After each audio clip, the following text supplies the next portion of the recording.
एक जो चीज़ मुझे अच्छी लगती है इस इंडस्ट्री में कि हम सिर्फ़ काम कर रहे होते हैं। हम एक-दूसरे के बारे में कुछ और जानना नहीं चाहते। तुम कौन हो? तुम्हारी जात क्या है? तुम कहाँ से आए हो? तुम्हारी राय क्या है इस पॉलिटिक्स के बारे में? तुम्हारी राय क्या है इस सामाजिक आंदोलन के बारे में? तुम्हारी क्या राय है दिवाली के बाद? हम कोई एक-दूसरे की राय को से पूछते नहीं हैं। हम सिर्फ़ एक कोई अगर उत्सव हो भी गया, एक पार्टी रख भी दी गई कि भाई बहुत मेहनत किया है, चलो एक पार्टी कर रख देते हैं। तो सब आते हैं, पार्टी करते हैं, फिर अपने-अपने कमरे में भी चले जाते हैं। हमारे आज के मेहमान किसी तारुफ के मोहताज नहीं है। बहुत सक्सेसफुल एक्टर और बहुत ही प्यारे इंसान, बहुत गहरे इंसान। और मजेदार बात यह है कि उनकी कॉमिक टाइमिंग जो है परफेक्ट है। खूब हंसते हैं, खूब हंसाते हैं। लेकिन और अब मैं उम्मीद करती हूँ कि उन्हें एक कॉमेडी फिल्म मिले ताकि हम उनकी ये अदाएं भी देख सकें। A very very warm welcome Manoj Bajpayee जी। नमस्कार जी, नमस्कार, नमस्कार। पापा के बगैर आपकी पहली दिवाली है तो हाँ, हमारे घर में जो है उस तरह की कोई त्योहार जो है 1 साल तक नहीं मनाया जाता, ऐसी परंपरा है जी और हाँ, सब उसका पालन कर रहे हैं। जी। बचपन से अभी तक की। हाँ, क्या जी, आप मनाते थे? बचपन की दिवाली गाँव में होती थी और बड़े धूमधाम से होती थी। दिए बहुत सारे जलते थे, हज़ारों दिए जलते थे क्योंकि बड़ा खानदान था। जी। और अच्छे नए कपड़े पहनना और नए कपड़े के लिए कई महीने से इंतज़ार करना और सबसे दिवाली जैसे आप लोगों में ईदी होती है वैसे ही दिवाली में हम लोगों को दिवाली के पैसे मिलते थे। अच्छा। तो ये सब और अच्छे-अच्छे खाना खाने की चाह फिर पटाखे यही सारी चीज़ें थी जो किसी भी आदमी के बचपन से अलग नहीं है। बिल्कुल। हमारा भी बचपन कुछ वैसा ही था। जी। ये है कि गाँव गाँव वगैरह में त्योहार जो है बड़े धूमधाम से मनाए जाते हैं। शहरों की अपनी लिमिटेशंस हैं, उनके उनके अपने जगह के कारण उनके अपने रुकावटें हैं कि वो उस तरीके से नहीं मना सकते, जिस तरीके से हमारा बचपन बीता है, दिवाली, ईद को मनाते हाँ, हुए। तो मैं एनेक्डोट्स आपसे कोई दिवाली का जानना चाह रही हूँ जो आप जिंदगी में भूल नहीं पाते। हाँ, हमारा ये है कि रॉकेट लग गया था यहाँ तो जल गया था, उस तरह की कोई कोई भी ऐसी चीज। देखिए, हाथ वगैरह जलना और किसी का जलना जो है वो आम होता था। हाँ। ऊपर से पटाखे नीचे गिराना जला करके और बीच में ही पटाखों का बजना, बम के गोले। हाँ। ये जी और कौन कितनी बहादुरी से पटाखों को हाथ में लेकर के फेंके। हाँ। अब अच्छा। बड़ी बचकाना सी चीज़ें थी लेकिन ये सब चीज़ों में खुराफाती दिमाग ज़्यादा रहता था। अ, और बचपन का खुराफात भी अलग होता है। तो जो कि आज के दौर में मैं काफ़ी सहमा हुआ सा रहता हूँ। क्यों? पटाखों से तो रीजन? थोड़ा दूर रहते हैं। नहीं, अब रीजन? जैसे-जैसे उम्र होती है, आपके अंदर में म इनसिक्योरिटी। केयरफुलनेस जो है वो ज़्यादा आती जाती है। उसके कई सारे आयाम आपके दिमाग में आते हैं, सारी स्थितियों और परिस्थितियों के बारे में। तो वो हर व्यक्ति के साथ होता है, सिर्फ़ मेरे ही नहीं। लेकिन हाँ, ये है कि पटाखों का सिलसिला बड़ा लंबा चलता था हमारे गाँव में और फुलझड़ी जो है फुलझड़ी की एक उम्र होती है, फिर आप फुलझड़ी से प्रमोट होते हैं, फिर फुलझड़ी से प्रमोट होकर के आप पटाखों पे जाते हैं, पटाखों से फिर आप लड़ी पे जाते हैं, लड़ी से फिर आप बम के गोले पे जाते हैं। सही तो वो बात। प्रमोशन जी, उम्र के साथ वो प्रमोशन होता रहता है आपका। सही। अच्छा, मैं उस शख्स को जानना चाहती हूँ जो मनोज बाजपेयी पर्सनल है। वो शख्स जो जिसने बैंडिट क्वीन से फैमिली मैन तक की और आगे की जर्नी, पर्सनल जर्नी में आपसे जानना चाहती हूँ। अब बैठ कर के अपने बारे में बताते हुए 24-25 साल हो गए राणा जी। तो थोड़ी-सी अब थोड़ा बोर्डम भी होने लगा है कि अब क्या अपने बारे में अब कितनी बार बातें करे आदमी, है ना? लेकिन मतलब समझा नहीं मैं, व्यक्तिगत तो वही हूँ, मैं व्यक्ति वही हूँ। मैं उसे कोई मेरा व्यक्ति मेरे जो इंटरव्यूज़ हैं, वो उसमें मैं कुछ छुपाता नहीं हूँ किसी से हाँ, ये और मैंने देखा है, नोटिस। छुपाने की कला है नहीं मेरे अंदर में। कोशिश की बहुत ज़्यादा प्रिटेंड करने की और कुछ और होने की, लेकिन वो हमेशा मुंह की खाई है मैंने। तो मैंने ये इरादा कर लिया था बहुत साल पहले, 2 दशक पहले, कि मैं प्रिटेंड नहीं करूंगा क्योंकि मैं बहुत बुरा हूँ। तो वही व्यक्ति हूँ, मैं गांव का लड़का हूँ, मैं 6 भाई बहनों का परिवार से आया हुआ हूँ, वही लोअर मिडिल क्लास की अपनी जो दिक्कतें हैं वहां से वो जो निकला हूँ, और उसी तरीके की असुरक्षा के साथ मैं आज भी जीता हूँ। और जी, मेरे ख्याल से वो मिडिल क्लास की अपनी प्रॉब्लम है। जब मिडिल क्लास का आदमी चाहे कितना भी ऊपर चला जाए, कितना भी आप सही सफल हो कह रहे जाए, वो कभी भी उस मध्यम वर्गीय असुरक्षा से निकल नहीं पाता है। बहुत तो बड़ी बात उसके कही साथ है। वो उस असुरक्षा के साथ आदमी जीता रहता है। आज भी हम जो है सोचते हैं कि आगे का हमारा बुढ़ापा कैसे गुजरेगा, उसके लिए क्या बचत है, उसके लिए क्या आपकी आप उस पे क्या काम कर रहे हैं, आपकी तैयारी उस पे कैसे चल रही है। तो हमारे बड़ी छोटी-छोटी जो असुरक्षा होती है मध्यम वर्ग की, और हम लगातार उस पे काम करते रहते हैं। अभिनेता तो मैं हूँ, अभिनेता अब मैं सच में बोलूँ तो मेरे व्यक्तित्व का सबसे बड़ा हिस्सा, 75% हिस्सा जो है अभिनेता सच, का है। सच, उस सच। और मैं, क्योंकि मैंने और कोई जीवन जिया ही नहीं है। मैं घर पे भी होता हूँ तो 25% के अलावा 75% जो है मेरा परिवार भी जानता है कि मैं एक अभिनेता के तौर पे जी रहा होता हूँ। जब आप 75% के घर पे भी अभिनेता की तरह रहने की बात करते हैं, तो उसके पीछे लेयर्स क्या हैं? कोई लेयर नहीं है, क्योंकि जी। इसी जुनून के साथ जिया है हमने। बचपन से लेकर के आज तक यही बनना चाहते थे, इसी में मज़ा आता था, यही हमें हमें पूरा करता है। सही बात। तो जो हमें पूरा करता है, हम उसके साथ हमें ज़्यादा मज़ा आता है, उसके साथ बेशक। रहने में। जी, जी। वो जो जो हमारे व्यक्तित्व का पूरे तरीके से डिफाइन करता है, एक्सप्लेन करता है, हम उसी के साथ ज़्यादा रहना चाहते हैं। जो बाकी के जो 25-30 प्रतिशत है, वो हमारा परिवार हम उसको पूरा हुँ, करता है। जी, लेकिन चूँकि मैं बचपन से ही यही करना चाहता था और यही किया, तो मुझे इसके अलावा कुछ समझ नहीं आता है कि मैं क्या समझ करूँ? बहुत जी। अच्छी बात। जी, जी। ज़ाहिर है वही वाली बात है, मुक्ति बोध कहते हैं ना, कि जहाँ मेरा हृदय हृदय है, वही मेरी कामयाबी है। तो वो जी। सारी चीज़ें आपका सारा जी, जी। ज़िंदगी। तो बैंडिट क्वीन से फैमिली मैन, आपको लगता है कि फ़िल्में कुछ भी आपने उसको हमेशा बहुत खुल के कहा है कि मैं कभी सुपरस्टार नहीं था, लेकिन मैं बहुत अच्छा एक्टर था और मुझे एक्टर के तौर पर ही लिया गया। आपको लगता है कि फैमिली मैन के साथ आपकी एक तरह से री एंट्री हो गई है, और जो सो कॉल्ड एक्टर और स्टार का जो एक डिफरेंस, एक लाइन खींची हुई है, उसको आपने खत्म कर दिया, धूमिल कर दिया। You have become superstar of internet also. क्या आपको ऐसा महसूस कभी होता है? लोग आपको ऐसा कहते हैं? मतलब मैं पढ़ता रहता हूँ जी। क्योंकि मुझे लगता है कि सुपरस्टार ज़रूरत एक्टर की नहीं होती है। मतलब ख़ास करके मेरे जैसे एक्टर, सुपरस्टार हुँ, पत्रकारिता को चाहिए। सही बात। पत्रकार वर्ग को चाहिए। जी। अ, सुपरस्टार मुझे नहीं, वो जो तमगा है, और बड़े हुँ, मैं ईमानदारी से इस बात को कर रहा हूँ, कोई बहुत ह्यूमिलिटी नहीं अच्छी है बात इसमें। है। बहुत अच्छी बात क्योंकि कही। वो तमगा मुझे नहीं चाहिए। वो मैं हुँ, हमेशा कहता हूँ कि अगर आपको तमगा देने की ही बहुत ज़्यादा आवश्यकता है, क्योंकि वो लिखने में बड़ा अच्छा लगता है। हुँ, वो हेडलाइन जो है बड़ा अच्छा बनाता है। हुँ, लेकिन चूँकि मैंने पूरा अभिनय का अपना पूरा समय बिना कोई स्टारडम के जिया है, तो मुझे पता नहीं है कि वो स्टारडम होता क्या है। क्या बात!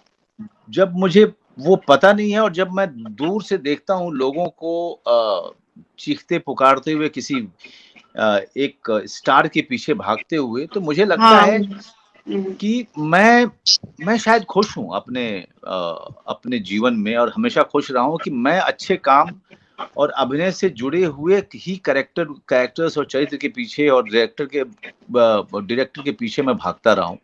क्योंकि मैं इतना ज़्यादा मैं शायद बर्दाश्त नहीं कर सकता, और पता नहीं ये हीरो लोग कैसे करते हैं।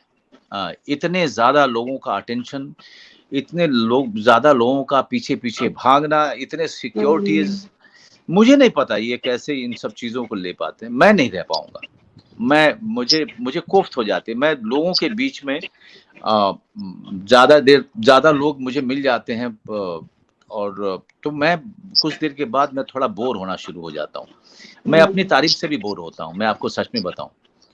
और सही सही है, और इससे और इम्प्रूव करने की जो गुंजाइश नहीं होती उसमें। तो हाँ मैं सर।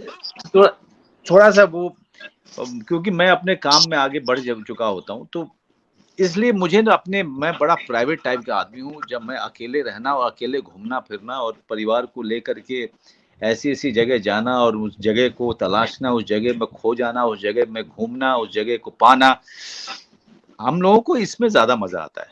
क्या बात। हमें कोई देखे और हमारे साथ फ़ोटो खिंचवाए और हम्म, हमारा नाम लेकर के हमारी गाड़ी के पीछे भागे, मेरी ऐसी कभी मंशा रही नहीं है, मैं आपको सच में हम्म, बताऊँ। जी जी। अभिनेता बनना चाहता था और अलग-अलग रोल करना चाहता था, जिस पे मैं अभी भी लगा हुआ हूँ। अगर मुझे आप सुपरस्टार बोल रहे हैं तो आप बोलिए, लेकिन मेरा दिमाग उन बातों से कभी फिरता नहीं है। शाहरुख खान साहब ने एक बार किसी इंटरव्यू में कहा, वो I didn't want to drop the name, लेकिन उन्होंने ये कहा कि अब मेरी वो हालत हो गई है, मैं इस जगह पे पहुंच गया हूँ कि अगर मैं कहीं जाता हूँ और मुझे आसपास लोग मेरा ऑटोग्राफ नहीं ले रहे हैं या मुझे वेव नहीं कर रहे, तो मुझे इनसिक्योरिटीज होने लगती कि शायद वो मेरे सिस्टम का हिस्सा बन गई। तो मुझे बहुत अजीब लगता है वो ना हो, और एक तरफ आप ये कह रहे हैं कि वो बहुत ज्यादा हो तो मुझे अजीब लगता है। नहीं, तो क्योंकि देखिए मैं उसमें अंतर है, क्योंकि मैंने अपनी पूरी जवानी संघर्ष करते हुए और अभिनय पे काम करते हुए गुज़ारी है। जी जी जी मैंने जी बहुत साल और अभी कुछ सालों पहले तक मैंने जी। उस तरह से गुज़ारी है कि मैं अभिनय पे काम करता रहा। लोग पहले नहीं थे जो ऑटोग्राफ लेते थे, फिर बाद में लोग हुए, फिर उससे ज़्यादा लोग हुए, फिर उससे थोड़े ज़्यादा हुए। हम्म, लेकिन हमने हम उस हम उसके आदी इसलिए भी नहीं हुए क्योंकि हमारे पीछे शाहरुख खान की तरह कोई आया नहीं शुरू हमारी जवानी से। तो अब हम इसके आदी हो चुके हैं, जो हमने जिया है। कंफर्ट जोन है। अब हम उसके अलावा और कुछ नहीं जानते हैं। अब अचानक 50 की उम्र में अचानक से 100 लोग हमारे ऊपर चढ़ना शुरू करेंगे तो हमें बड़ा अजीब लगेगा। हाँ हमें नहीं। लगेगा कि भाई हमें ये नहीं चाहिए, क्योंकि हम इसके आदी रहे नहीं हैं। वो 25 की उम्र से और 50 तक अगर ऐसा होता तो आदी हो चुके होते। हमारे साथ कभी हुआ नहीं है। और हमने कभी हमारी कभी ऐसी मंशा भी नहीं थी, मैं ये भी कहूँगा। क्योंकि मैं हाँ, एक अभिनेता के तौर पे जीना चाहता था। मैं एक स्टार के तौर पे कभी नहीं जीना चाहता था। क्या बात। स्टार के तौर पे जो लोगों को मिलता है वो मुझे ज़रूर चाहिए था कि अभिनेता के तौर पे मैं वो मकाम हासिल करूँ कि मुझे वो मिले कि मैं उसके कम्फर्ट जो उसको मिलती है, जो उसको मेहनताना मिलती है, उससे थोड़ा कम ही मिले लेकिन मिल जाए हमको उसके लिए मशक्कत नहीं करनी पड़े। तो वो जो कुछ एक एस्पेक्ट होते हैं स्टारडम के, जो मुझे हम सबको चाहिए सबको और आज चाहिए। भी जी। चाहिए कि जब भाई हमें हम्म, हमें बोलना नहीं पड़े, हम बहुत मेहनत करते हैं यार, बेशक। हमारे साथ कोई बार्गेनिंग नहीं करे। और अ, लेकिन जो हमारे ऊपर हम 50,000 लोग हमारे पीछे हमारी गाड़ी के पीछे भागे, ऐसी कोई मंशा कभी रही नहीं है। जी और जी अब तो जी। क्योंकि कभी जीवन में मिला नहीं, इसलिए कभी आदी भी नहीं रहे उसके। तो ये superstar of OTT, superstar of digital medium, वो मुझे लगता है कि more than anybody, the world of journalism needs it. They need somebody. uh, probably. हाँ, they need somebody to write about, they need somebody to put on the cover. मुझे मुझे मुझे role दे दो यार। सुपरस्टारडम हाँ। जो है, बहुत सारे और एक्टर हैं, आप उनको सच दे सच। दीजिए, मुझे रोल हाँ दीजिए, मुझे पैसा दीजिए, बस हाँ। काम खत्म। मैं जी जो सोचता हूँ वो बोलता हूँ। और कई 25-26 साल हो गए अब तो इस इंडस्ट्री में, जब से जी। जर्नलिस्ट लोगों ने सोचा कि हम काबिल हैं कि हमसे बात की जाए, तब से लेकर के आप आज तक अ, मेरी ये सोच कभी बदली नहीं। मुझे लगा था कि शायद बदल जाएगी, शायद मैं बदल जाऊँगा, लेकिन हम्म, वो मेरे माता-पिता का संस्कार और उनके चरित्र मेरे अंदर में कुछ इस तरह से आया हुआ है कि कभी मैंने अ, एक जो नीचे सिक्योरिटी गार्ड वाला अपना जॉब कर रहा है, और मैंने अपने आप को उससे कभी ऊपर नहीं समझा। हम सब काम कर रहे हैं। वो बेशक। सिक्योरिटी गार्ड है और मैं अभिनेता हूँ। इसके अलावा मैं इससे ना आगे सोचता हूँ ना पीछे सोचता हूँ। मेरा जो दर्शक है, जो इतने साल से मेरे साथ खड़ा है, और जो बहुत सारे जो पत्रकार हैं जिन्होंने जो मेरे साथ साथ ही इस उम्र तक पहुंचे हैं, उन सबको सलाम है, उन सब वो सब सर आंखों पे, क्योंकि सबने विश्वास रखा, सबने जो है एक तरीके से सपोर्ट किया। मैं जो बात कर रहा हूँ वो कुछ और, कि स्टारडम के साथ साथ जो चीजें आती हैं उसमें से क्या मुझे चाहिए और क्या नहीं चाहिए। क्या नहीं चाहिए, सिंपल है, और मैं और जिस स्टारडम से जो चीजों का मतलब लोग निकालते हैं उसका मैं कभी आदी रहा ही नहीं हूँ।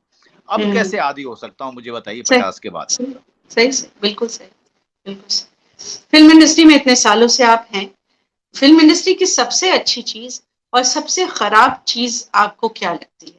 मुझे कुछ इश्यूज दिखाई दिए तो मैं देखिए, इश्यूज जो आप लोग देखते हो वो आपकी राय हो सकती है और बिल्कुल जायज भी है। आप सबकी अपनी राय दूसरे सेक्टर के लिए होना जो है बिल्कुल जायज है।